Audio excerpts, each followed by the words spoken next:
600,000 illegal immigrants have been deported by ICE, with another 1.9 million self-deporting.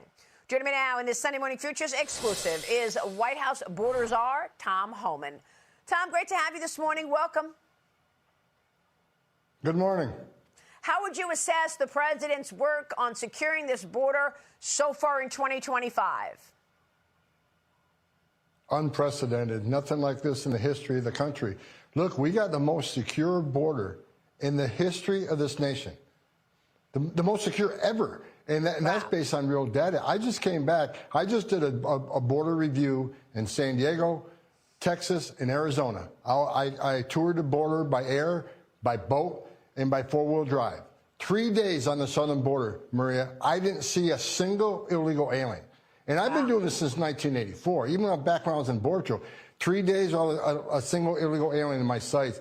It's the most secure border ever, and by doing that, as you said, it's down 95%. How many aliens aren't dying making that journey? How many pounds of fentanyl aren't getting in and killing Americans? How many known suspected terrorists are not crossing that border because the Border Patrol is 100% vigilant on that line, stopping all the entries? It's incredible. Never seen anything like it in my 40-year career. Well, that is incredible. But, you know, we also have to take a look at what went on under Joe Biden and the 4 years of the Biden administration and that wide open border. There were people who came in during the Biden years and actually have continued to commit crimes. How significant is that right now, given the fact that these news stories of the last couple of weeks have people dying at the hands of illegals? Well, look, it's extremely significant. I said for 4 years during the Biden administration on this very network that what he created is the biggest national security failure in the history of this nation.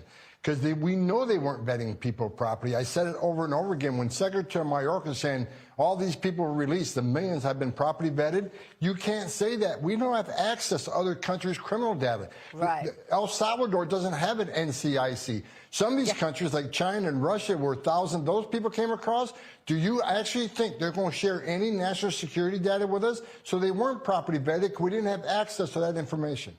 Yeah. A strong message. There is zero consequence. You put a hand on an ICE officer. If you interfere with an ICE officer, you'll get a set of handcuffs, and you're going to go to jail, and you're going to be federally prosecuted. So I wish they'd just stop. I did a speech from the board the other day. I wish the rhetoric, the hateful rhetoric from congressmen, mayors, and governors would stop, because I said it back in March. There's going to be bloodshed. Unfortunately, there has been bloodshed. I don't want more bloodshed, but unless they stop doing what they're doing, there will be more, and I worry about that every day. Well, these are